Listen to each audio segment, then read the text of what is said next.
Hello, good morning. आप सबका हमारे स्पीड कोचिंग सेंटर में आपका स्वागत है। आज की क्लास में हम पढ़ेंगे नंबर सिस्टम। नंबर सिस्टम संख्या पद्धति, यानी जो संख्याओं का एक पद्धति है, नंबर सिस्टम जो नंबर का एक सिस्टम है पूरा, उसको हम पढ़ने वाले हैं आज की क्लास में। तो सबसे पहले हम उसको समझने के लिए पढ़ेंगे अंक। अंक क्या होता है? तो 0, 1, 2, 3, 4, 5, 6, 7, 8 एंड 9। 0 से लेकर के 9 तक कितने अंक हैं? 10 अंक हैं।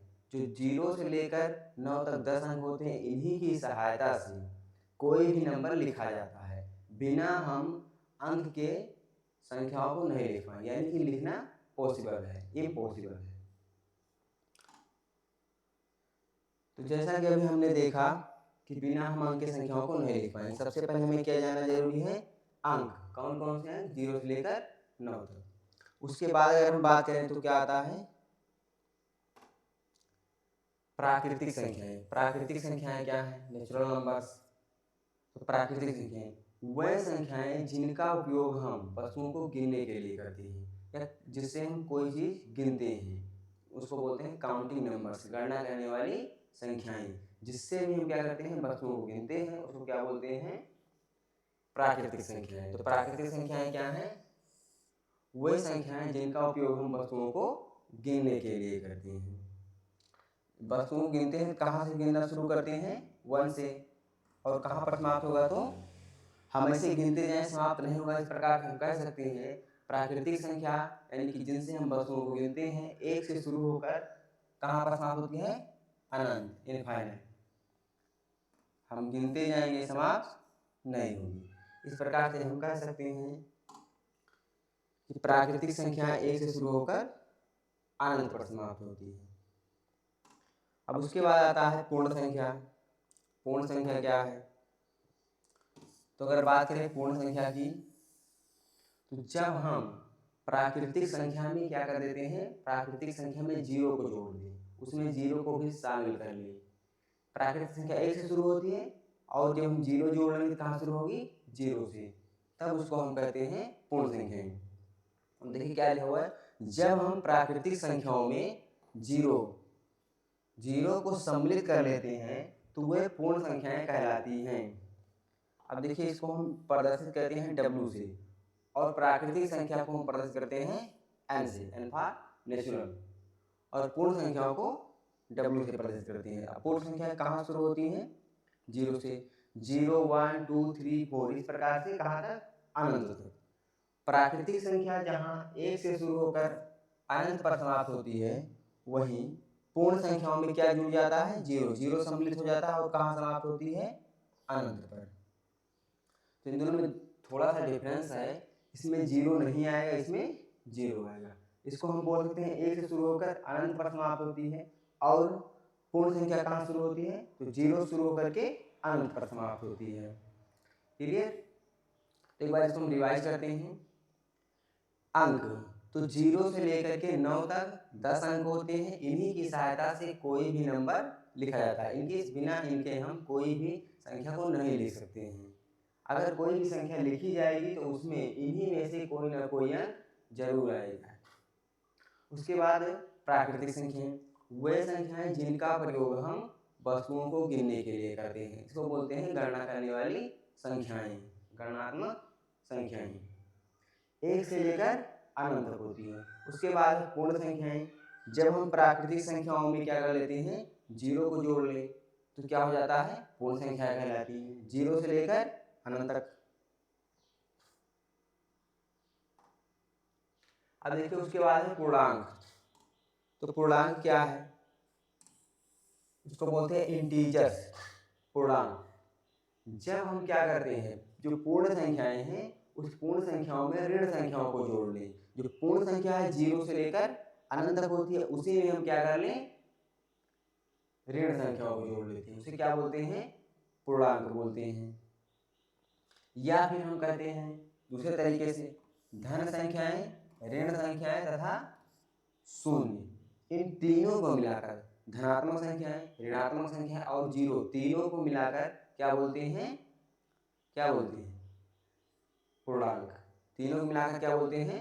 पूर्णांक। धन संख्याएं, ऋण संख्याएं तथा शून्य को मिलाकर पूर्णांक कहते हैं। अब देखिए ये क्या है? शून्य। ये संख्या क्या हो गई? धनात्मक। और इस साइड कौन सी संख्याएं हैं? ऋणात्मक।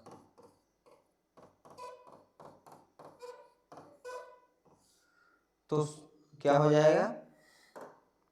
शून्य, ऋण संख्याएं और धन संख्याएं, तीनों को मिलाकर हम क्या बोलते हैं? पूर्णांक। अगर पूर्णांक आएगा तो हम क्या बता सकते हैं इसकी डेफिनेशन? कि धन संख्याएं, ऋण संख्याएं और जीरो, तीनों को मिलाकर क्या बोलते हैं? पूर्णांक। क्लियर? तो पूर्णांक कहाँ शुरू होता है?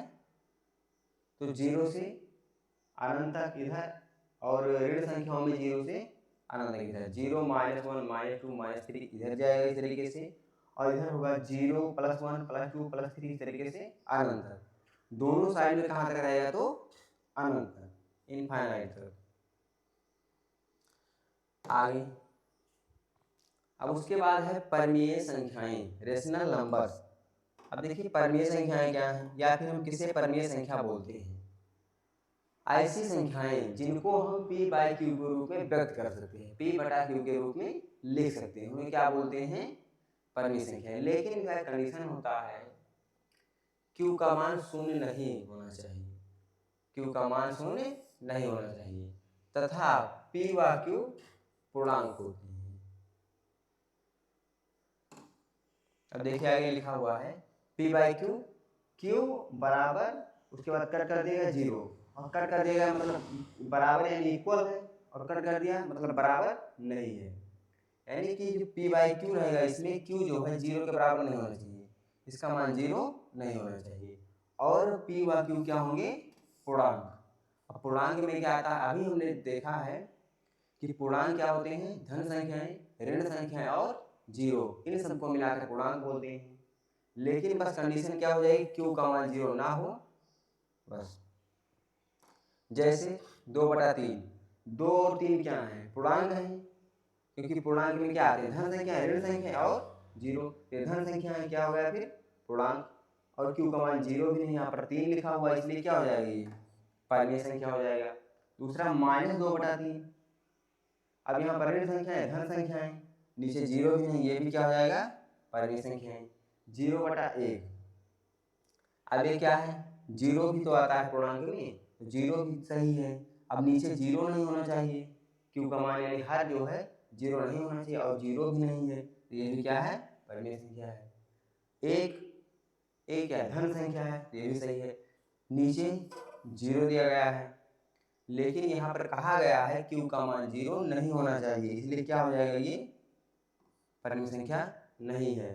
4 को हम 4/1 लिख सकते हैं, दोनों धन संख्याएं हो जाएंगी, इसलिए क्या हो जाएगी? ये परिमेय संख्या है। 9/1 लिख सकते हैं, दोनों कौन संख्या हो जाएंगी? धन संख्या, और धन संख्याएं जो होती है पूर्णांक होते हैं, इसलिए 9/1 क्या हो जाएगा? परिमेय संख्या, ये भी परिमेय संख्या। क्लियर? तो परिमेय संख्याएं क्या होती हैं? जिन्हें हम p/q के रूप में लिख सकते हैं, और q का मान यानी हर जो है कभी भी 0 नहीं होना चाहिए, और p व q जो होने चाहिए पूर्णांक। पूर्णांक का मतलब धन संख्याएं, ऋण संख्याएं और जीरो, इन्हीं में से कोई भी होना चाहिए। लेकिन हर जो है कभी भी 0 नहीं होना चाहिए, चाहे अंश 0 हो, धन हो, ऋण हो, कुछ भी हो सकता है, चलेगा, लेकिन हर कभी भी 0 नहीं होना चाहिए।